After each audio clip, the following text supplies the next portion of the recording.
Do a little intro on this absolute piece of junk. There it is, the day that I found it. Sitting in a field. Actually, I didn't find it. A friend of mine found it, wouldn't tell me where it was. Then about a year later was like, "You want that brown Mustang?" Because he knew I absolutely did want it. And I love junk. So he told me where it was, and I got in touch with the owner of the property. I was able to go over there in the briar patch and check it out. No suspension, no steering rack. Ended up buying it for $250 scrap price. But here's a little intro or the days that I found it and got it up until where it is now.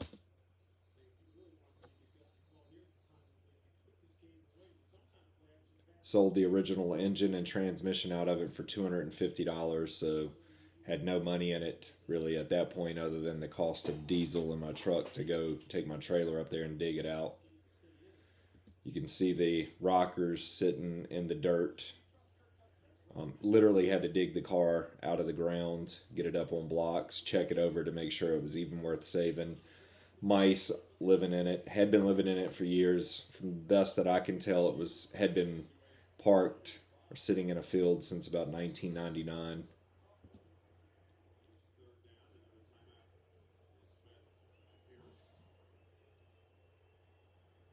The trunk was the worst of it. Obviously, it's pretty crunchy, a mess. Mice jumping out of it as I'm checking it over, digging it out. Somebody used the front lower radiator support as a tow point, ripped that all out. Of course, my cable had to break the day that I get it to my house and try to get it off my trailer. I almost lost it. The first engine that I sourced for it from the back of a salvage yard, from that Lincoln sitting right there, nice crunchy, crispy 302.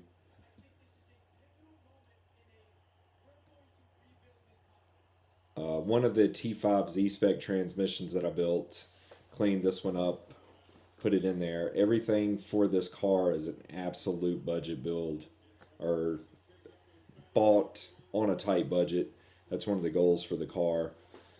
This transmission and another one a friend of mine had, they were both broken.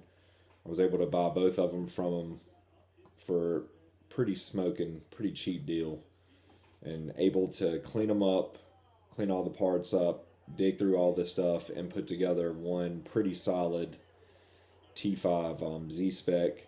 And it had the mods done to it that you would typically do to a T5 to make them live a little bit better and hold up. The plan was to abuse this thing and try to get a 6-second eighth mile time slip out of it with a T5 stock 302. That was the ultimate goal. Originally was gonna had nitrous on it and never used it. It never made it out of the driveway when I first got the car together, because I think the next clip will be a short video of the very first fire up of that 302, and you can hear how it sounds.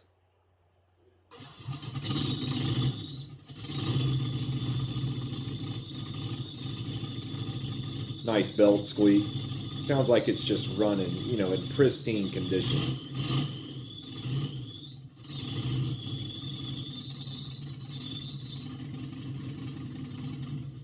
It's actually got the nitrous kit on it right there. Got the intake manifold from a Explorer, the upper and lower, a nitrous kit that's pretty slick. It's old school stuff that I sourced brand new, still in the packaging, off of Marketplace. I think they are, yes, they are stock Mustang exhaust manifolds or headers, whatever you want to call them. The initial fire up, still sensors hanging around. Yeah, this thing, when I actually put it down on the ground and tried to back it out of my driveway, it did not want to back out. Got it up and going originally on micro squirt, wired that all up, got it going. After that startup and a couple others, I was like, this engine is definitely not in great health. Did a leak down or a compression check. Obviously, we got got a couple little issues here. She's seen better days. Before I put it in the car, I did not take the heads or anything off of it. Just cleaned it up on the exterior of the engine. That's driver side. Passenger side is even worse. No. This is driver side, sorry. We have at least 1, 2, 3 spots where the head gasket's blown. So I did the right thing at this point, somewhere in here, tore it all the way down, rods and pistons out.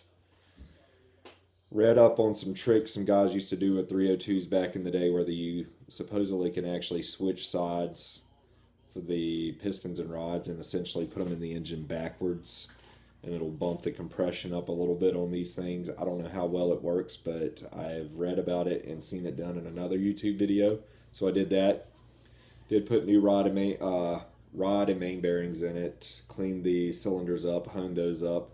Just a quick garage rebuild. Measured stuff. Everything seemed to be alright. New gaskets. And sourced. Oh, there we go. There's my hot tank right there. Was able to source an on-3 turbo kit for dirt cheap from a friend of mine. He had it on his car. I thought he was still using it. He was doing some upgrades, had taken it off, and let me get it for an absolute steal. So, had to do that. Another fun fact is that's an original 302 distributor, or original Ford or Motorcraft, whatever it is, distributor with the original PIP sensor, I think it's called, in there. The distributor I did have in there was a Advance Auto, whatever brand, and it took a little while to figure it out, but every time the coolant fan would kick on, the sensor in there would pick up on electrical noise from the fan and throw the engine all off. The RPM trace and data logs was all kinds of crazy. It would not run right. People swore up and down it was another issue, and I was like, nah, I'm telling you, it's the coolant fan, and I ended up being right. But eventually got this up and going fairly decent. Cleaned the car up some more. Had to source a hood and some other stuff, wheels. Got it going. There it is as I'm slowly working on it with the new hood on it. 5-lug front, 4-lug back, have 94 model spindles and front brakes on it. It's actually sitting in a parking lot right there, blown up because the left head gasket decided to yeet itself again. So on this rebuild, well, after I fixed this, I actually put ARP head bolts in it and a nicer set of head gaskets. Don't think I changed anything else. It was having a wastegate issue also, and I was able to fix that and get the tune-up looking pretty good. But then it blew itself up again, essentially. I think the driver's side head, the original E7 casting heads, was warped or something because it blew the left head gasket again and dumped coolant all in the oil one night. It was on about 13 pounds of boost. Data log looked good. I think the tune-up was pretty solid in it, but at this point I'd already started sourcing parts for the next phase of this build, and I was not using any of this stuff anymore. Sold that off. Sold this stuff. That's a stock K member. That's gone. A few other things, but that's a Turbo 400 and a mod motor bell for it, because I was able to source a Gen 3 Coyote. And I sourced it and bought it because, of course, it had a problem. And like I said, this whole build is a budget build, as strict as I can keep it. That's the fun of it. One of the fun things about building some of this junk for me is seeing how fast I can go for cheap and keep it clean. But this is a Gen 3 from I don't know the exact year, but it's from an F-150, so it's the F-150 motor. Has the F-150 cams in time and order, all that stuff on it. But the guy that I bought it from let me know that there was definitely an issue with it when they pulled it from the truck.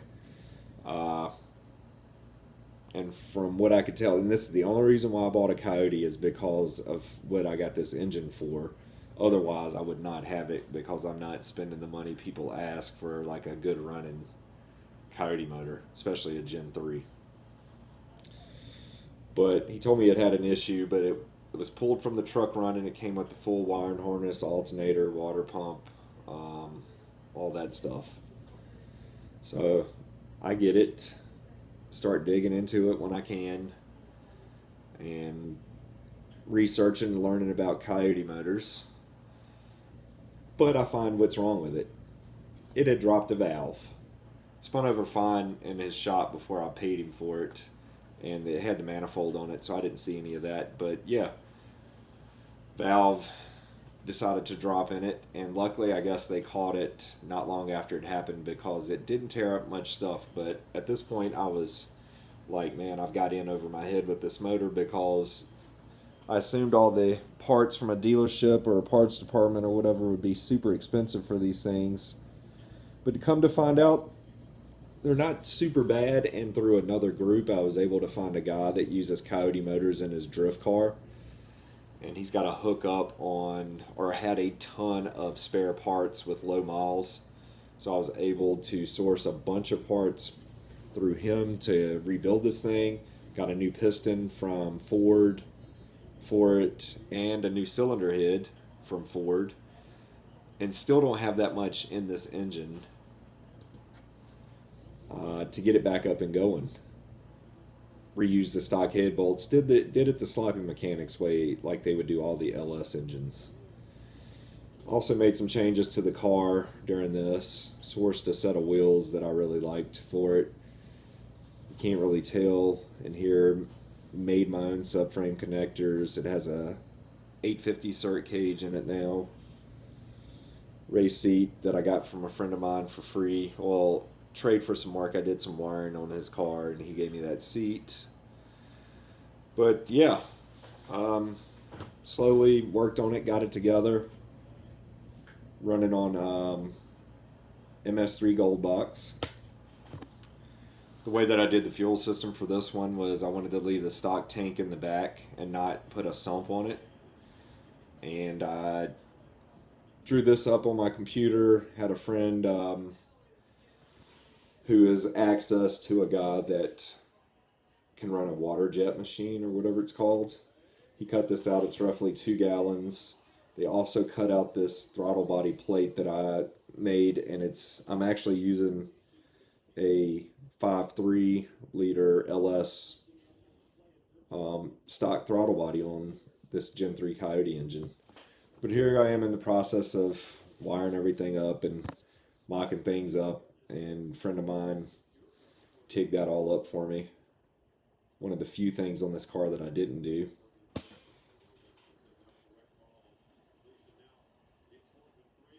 Here it is a little bit further finished. Have all the stuff in there, trans cooler, fuel tank. I'm running a 255 pump, I think, in the back stock tank that I actually PWM control through the ECU, and I have two 450s in this tank that run the engine. Try to hide all the electronics and all the wiring and hoses and junk behind the fenders. As you can see, this thing is turboed again.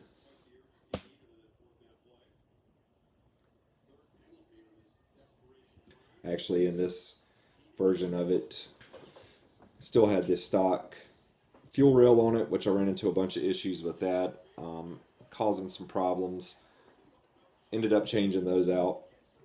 But the fuel system consists of two 450s, a set of Bosch 210s, just fuel pressure regulator, just run-of-the-mill stuff. And I'm actually just running an 8 feet and a 6 return, just because I got the fuel hoses cheap off of Amazon and just went for it. The power that I really want to make for the car, I think 8 feet and 6 return will work fine on it. I know some other cars. I know people. I know that you should run bigger fuel hoses, especially for E85 or methanol fuel. but and I am running this thing on E85. But yeah, this is what we got. I don't really care right now. It's working fine so far.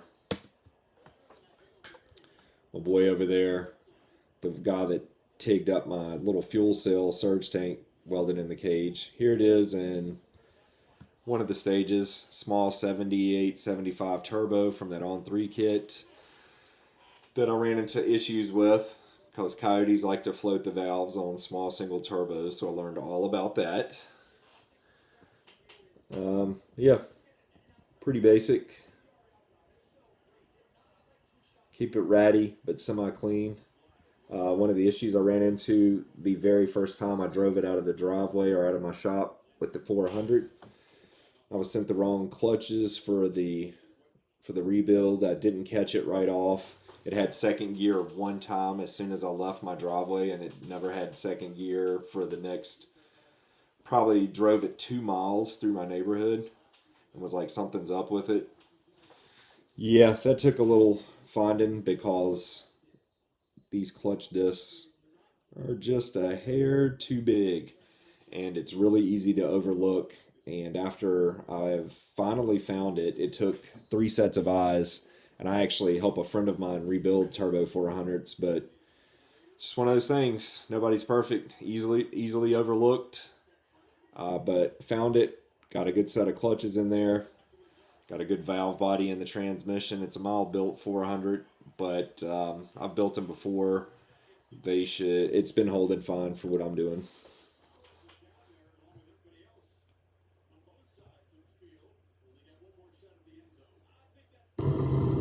Oh, here we go. This is the very first time I ever took the car to the track. Maybe the 3rd pass of the night this night. Still learning it. Learned that my front struts or front shocks are blown out on it after this night. I had to make a few other changes, but really just went there to get some data logs of some passes and clean the tune up some more. But it was running pretty good. Yeah, let's see what happens.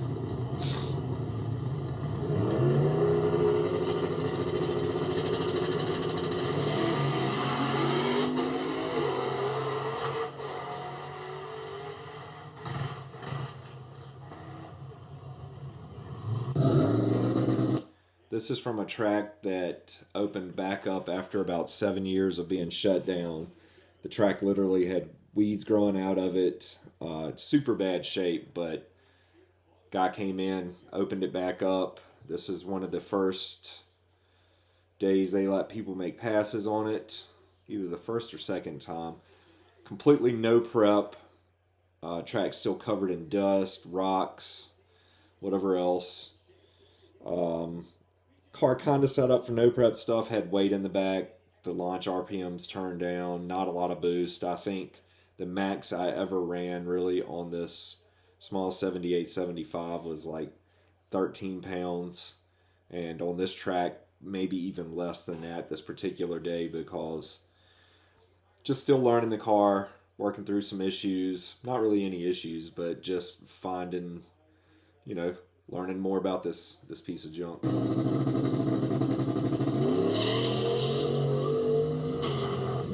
Had to abort that pass. All these passes were just water burnout too. No prep was used.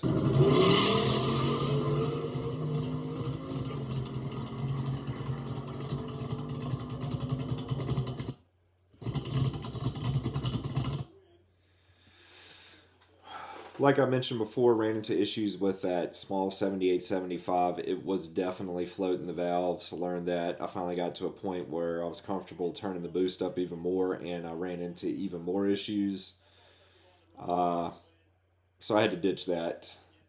And I had another turbo that I bought from a guy that he used on his 5.3 liter cammed, super mild S10 build. Got it for cheap. Had it sitting in my shop for a couple of years and was like, I'm slapping this big dog on there. And it is. It's originally from a military tank. Just old junk. And like I said, I like junk and I like doing it for as cheap as I can. So I just said, forget it. I'm slapping it on there. put that on there. I had to change the radiator up, so we have a smaller radiator. Nothing else really changed. As you can tell, I do run this engine locked out. Megasquirt MS3 will control Gen 1 and Gen 2 cams in these things, but it will not control Gen 3. I don't know if any of the aftermarket ECUs really will. I don't think. Maybe some of your really high-end stuff possibly could, but Ford made some changes up on the Gen 3 stuff.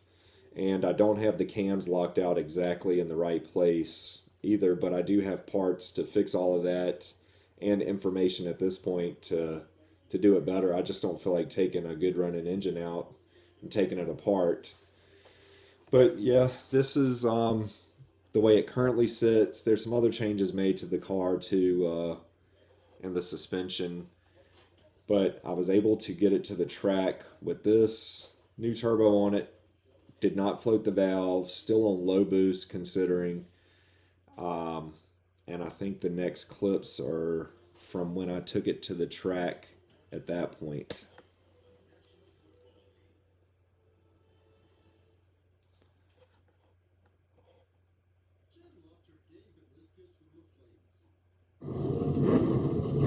Yes. Again, this is a nicer track, but this particular day, no prep at all on the track, no sticky stuff, water burnout only. The very first pass that I tried to make this particular day, and it was pretty cool this day. It was like I was on ice. It's the worst the car has ever spun at the track. And this thing's only been street tuned and a handful of passes before this particular day. Tuned mainly all by me with a little help from a friend of mine who does tune, but the car's never been on a dyno or anything, and it's 90% me just tuning it myself. But this particular day, the very first pass, spun terrible. Had to abort the run and creep down the track. I honestly thought that I may have been leaking something under the rear slicks to make it spin as bad as it did. But it was just the track, cold, and not really many people had been down at this particular day ahead of me. But on these passes, the car is on just about worn out Hoosier CO7s, weight in the trunk, probably 150 plus pounds added in the back of the car. And I forgot and left an 8-degree timing retard on the launch on there, so it pulled 8 degrees as soon as I let off the trans brake and ramps the timing back in over a 2-second period. But it ran pretty good, and this guy that I happened to line up with right here during these test passes just recently made it to the finals at Dig or Die in the low budget nitrous class, which is a big no prep race that they have at Rockingham down in North Carolina.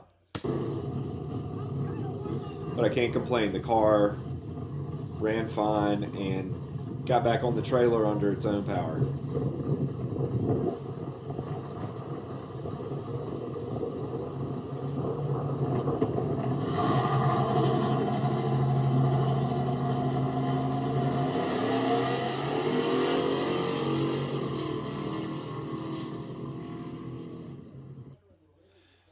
This particular pass, I think it was on 13 pounds of boost and a 3,400 RPM launch, leaving on like 5 pounds of boost, 5 or 6, somewhere in there. Ran pretty good, but the track had started to come around, and technically I could have pulled all the weight out, and had I remembered, could have took that launch retard, timing retard out of it, and probably could have left at 4,000 plus RPM on more boost and really got after it. But still learning the car. This is my last pass of the day and my best pass. But it didn't really data log on this. I do know that I ran more boost out the back. I think it did hit about 17 pounds of boost. I did turn the launch up a little bit, and this guy treed the daylights out of me. But I really wasn't there to really win any races, just get test passes.